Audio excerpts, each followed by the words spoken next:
سے دوگانے ادا کر کے یعنی شکرانے کے طور پر 2 رکعات پڑھ کر اللہ کی بارگاہ سے یہاں سے جب اٹھیں گے، اللہ تبارک و تعالی فرشتوں کے سامنے اعلان کریں گے، او فرشتوں بتاؤ ان مزدوروں کی مزدوری کیا ہوگی جنہوں نے اپنے کام کو مکمل کر لیا۔ فرشتے کہتے ہیں اللہ ان کی مزدوری پوری دے دی جائے۔ اللہ تبارک و تعالی فرماتے جاؤ آج میں نے ساروں کی مغفرت کر دی۔ اللہ کرے آج ہمارے ساروں کی مغفرت ہو جائے۔ میرے بھائیوں، رمضان المبارک کا مہینہ ماشاءاللہ ایک وہ وقت تھا جب ہم انتظار میں تھے۔ اللہ کے نبی علیہ السلام کی اس دعا کو بار بار اپنی دعاؤں میں دہرا رہے تھے، اللہم بارک لنا فی رجب و شعبان وبلغنا رمضان۔ اے اللہ رمضان ہمیں عطا فرما دے، اے اللہ ہمیں رمضان تک پہنچا دے، اے اللہ ہماری عمر اتنی کر دے کہ ہمیں رمضان مل جائے۔ اللہ کا شکر ہے رمضان مل گیا۔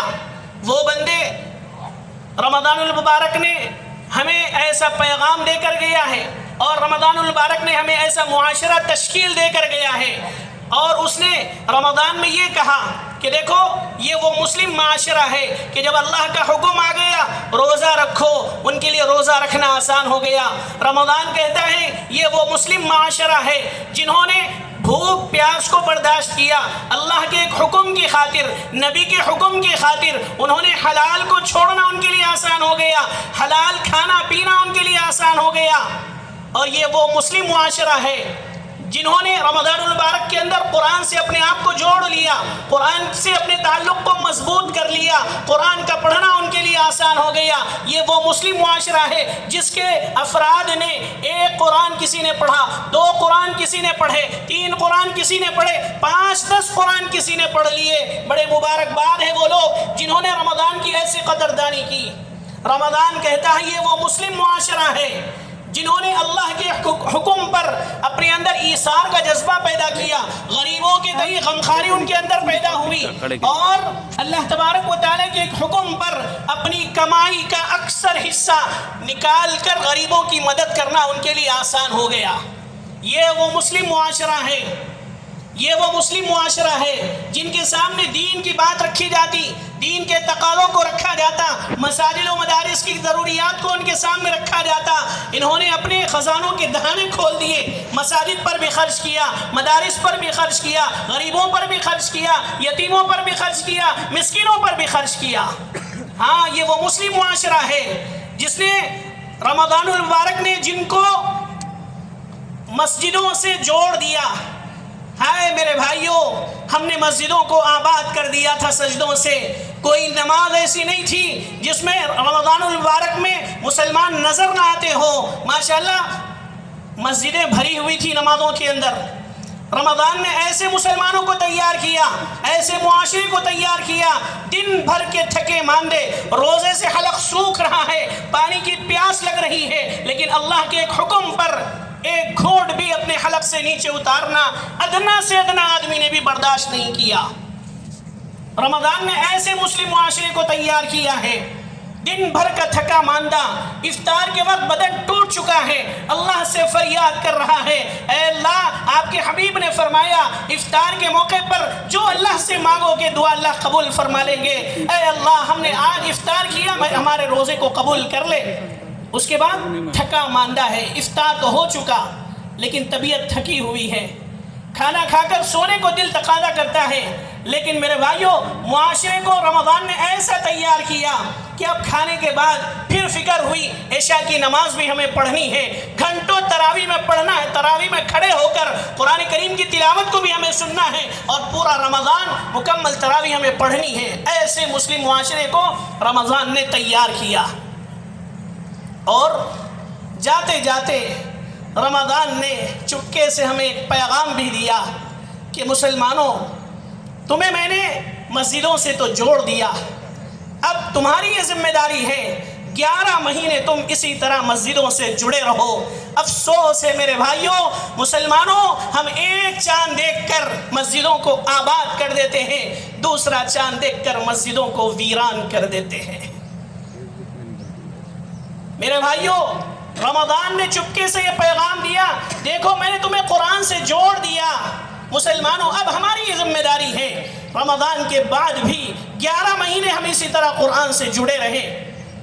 رمضان نے یہ پیغام دیا اپنے اعمال کو ضائع نہ کریں، اس لیے کہ میرے بھائیوں ایک مزدور جب اپنی مزدوری ایک کام کو مکمل کر لیتا ہے اور انعام بھی لے لیتا ہے، اس کے بعد پھر وہ مزدوری چھوڑ دیتا ہے، کام کرنا چھوڑ دیتا ہے، تو اسے نفع کیا ہوگا؟ ہم نے اعمال کر لیے، لیکن میرے بھائیوں ان اعمال کو ہمیں ضائع نہیں کرنا ہے۔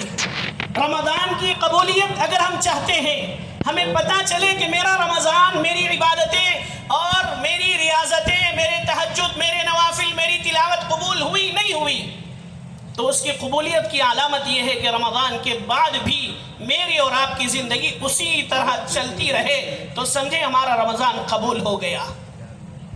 اور یہ عید ان لوگوں کے لیے ہی ہے جنہوں نے رمضان کو رمضان کی طرح گزارا ہوگا، جنہوں نے روزوں کا اہتمام کیا ہوگا، تراویح کا اہتمام کیا ہوگا، اور جان بوجھ کر انہوں نے روزوں کو نہیں چھوڑا، اللہ کے سامنے روتے رہے، گڑ گڑاتے رہے، اللہ سے مغفرت تلاش کرتے رہے، تاخراتوں میں مغفرت کی بھیک مانگتے رہے اللہ سے۔ یہ ان لوگوں کی عید ہے۔ میرے بھائیوں، عید نئے کپڑے پہننے کا نام نہیں ہے، عید نہا دھو کر آنے کا نام نہیں ہے، عید تو ان لوگوں کے لیے ہے۔ یہ عید کا مطلب کیا ہے؟ لوٹ کر آنا۔ یہ عید تو آتی رہے گی، جاتی رہے گی، یہ رمضان بھی آتا رہے گا، جاتا رہے گا، جب تک اللہ نے دنیا کو مقدر میں رکھا ہے، جب تک دنیا کا قیام ہے، اس وقت تک رمضان آئے گا، جائے گا، عید آئے گی، جائے گی۔ لیکن میرے بھائیوں، ہمیں وہ مسلمان بننا ہے۔ رمضان میں تو ہم نے عبادت کی، لیکن 11 مہینے اسی طرح جڑے رہنا ہے۔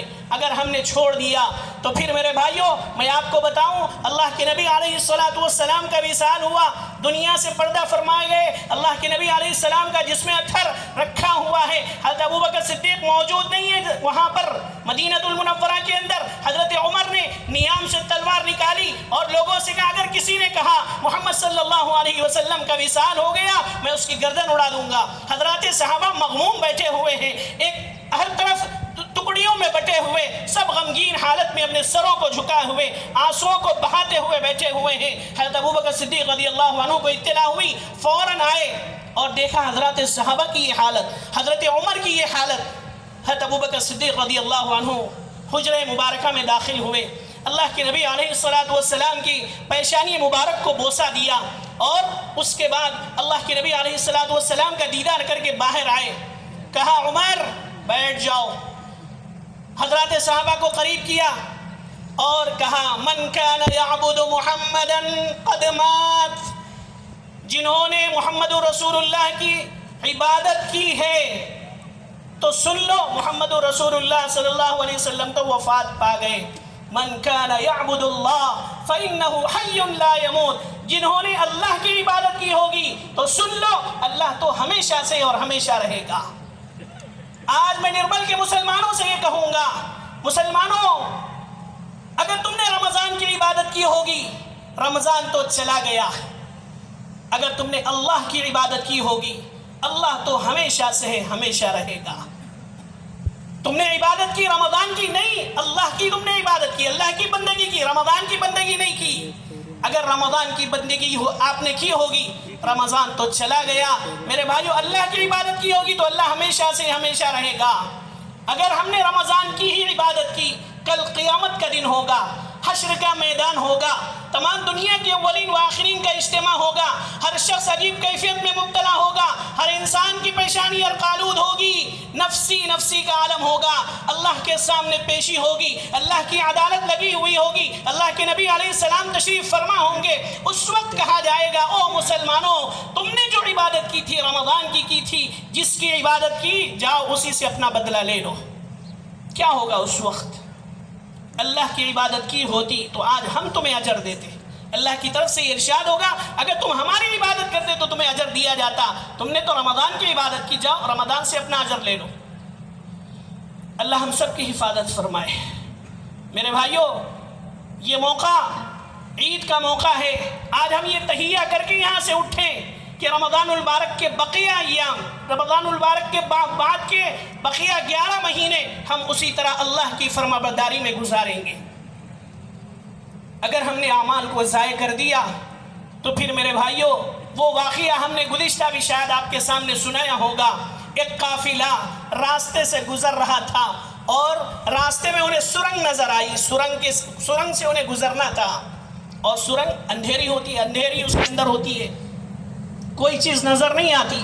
قافلے کے لوگ جب گزرنے لگے تو گزرتے ہوئے ان کے پیروں میں کچھ چبھنے لگا، تو انہوں نے سمجھا بھئی کانٹے ہوں گے، چبھتے ہوئے پتھر ہوں گے۔ تو کچھ لوگوں نے سوچا کہ بھئی ان کو اٹھا کر بازو ڈال لیتے ہیں یا رکھ لیتے ہیں تاکہ آنے والوں کو تکلیف نہ ہو۔ کچھ لوگوں نے تھوڑے تھوڑے پتھر اٹھائے اور اپنی جیبوں میں ڈال لیے۔ کچھ لوگوں نے سمجھا کہ بھئی آنے والوں کو بڑی تکلیف ہوگی، یہ تو چبھتے ہوئے پتھر ہے، بہت سارے انہوں نے اٹھائے اور اپنے جیبوں میں رکھ لیے۔ اور کچھ لوگوں نے سمجھا کہ ہمیں کیا کرنا ہے بھئی، آنے والوں کو تکلیف ہو یا نہ ہو، ہمیں کیا کرنا چاہیے، چلو چھوڑو، آگے بڑھ گئے۔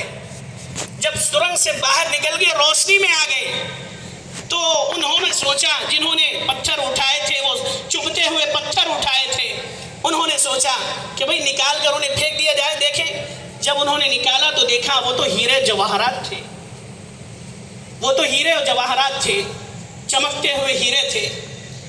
تو جنہوں نے کم اٹھائے تھے انہوں نے افسوس کرنا شروع کر دیا، کاش اگر اور تھوڑے اٹھا لے تو بہت فائدہ ہو جاتا، اور فائدہ ہو جاتا۔ جنہوں نے بہت اٹھائے تھے انہوں نے بھی تو افسوس کیا، اٹھائے تو ہم نے بہت، لیکن اور اٹھا لیتے تو بہت فائدہ تھا۔ اس لیے کہ میرے بھائیوں، انسان کی حرص خبر کی مٹی ہی بھر سکتی ہے۔ سونے کا ایک پہاڑ میں مل جائے تو دوسرے پہاڑ کی تلاش میں رہتا ہے، حرص ہوتی ہے کہ اور ایک پہاڑ مل جائے۔ تو انہوں نے سوچا کہ بھئی اتنے تو لے لیے، لیکن اور لے لیتے تو اچھا تھا۔ جنہوں نے کچھ بھی نہیں اٹھائے تھے وہ ہاتھ پر ہاتھ ملتے رہ گئے، کاش اگر کچھ اٹھا لیا ہوتا تو ہمارے لیے بھی کچھ فائدہ ہو جاتا۔ اور میرے بھائیوں، جب یہ لوگ واپس باہر آئے، اب وہ ون وے کا معاملہ تھا، پھر واپس جا نہیں سکتے تھے، وہ افسوس کرتے رہ گئے۔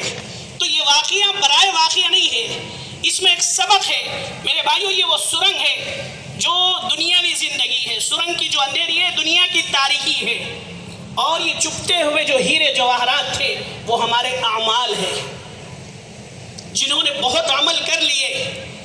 کیونکہ میرے بھائیو، دنیا کے اندر مال جو کماتے ہیں اس کا نفع ہمیں نظر آتا ہے، نیکیوں کی قیمت کا ہمیں پتہ نہیں ہوتا۔ ایسا تو نہیں ہے کہ ہم نے دنیا کے اندر ماہ رمضان المبارک میں سیزن تھا، بہت کمایا، نفع بہت اٹھایا، رمضان ختم ہو گیا تو کیا کوئی ایسا آدمی ہے جو اپنے نفع کو بس روڑوں پہ پھینک دے کہ بھئی بس جتنا ضرورت تھا میں نے کما لیا، نفع ہو گیا، اب بقیہ نفع کو پھینکتا چلا جائے؟ ایسا تو نہیں ہوتا، کیونکہ اس کی قیمت اس کو پتہ ہے کہ یہ میرا پیسہ ہے، یہ میرا سرمایہ ہے، میں اسے نہیں پھینک سکتا، یہ میرا نفع ہے۔ ایسے ہی میرے بھائیوں، اعمال کی قیمت ہمیں معلوم نہیں ہے، پیسوں کی قیمت مجھے اور آپ کو معلوم ہے، اعمال کی قیمت کا تو پتہ وہیں چلے گا جب اس اندھیری اور تاریک دنیا سے ہم جب باہر نکلیں گے، اللہ کے دربار میں آخرت والی زندگی میں جب پہنچیں گے، تب پتہ چلے گا ہائے جو اعمال کیے تھے وہ تو ایسے ہی چھوڑ کر آ گئے، جو اعمال ہمیں کرنے تھے وہ نہیں کیا ہم نے، کاش کر لیتا تو اچھا تھا۔ جنہوں نے تھوڑے کی انہوں نے وہ بھی افسوس کرتے رہیں گے، کاش اور کر لیتا تو اچھا تھا۔ جنہوں نے بہت زیادہ کی وہ بھی افسوس کریں گے، کاش اور کر لیتے تو اچھا تھا۔ جنہوں نے کچھ بھی نہیں کیا، پچھتاوے کے علاوہ تو کچھ نہیں ہوگا۔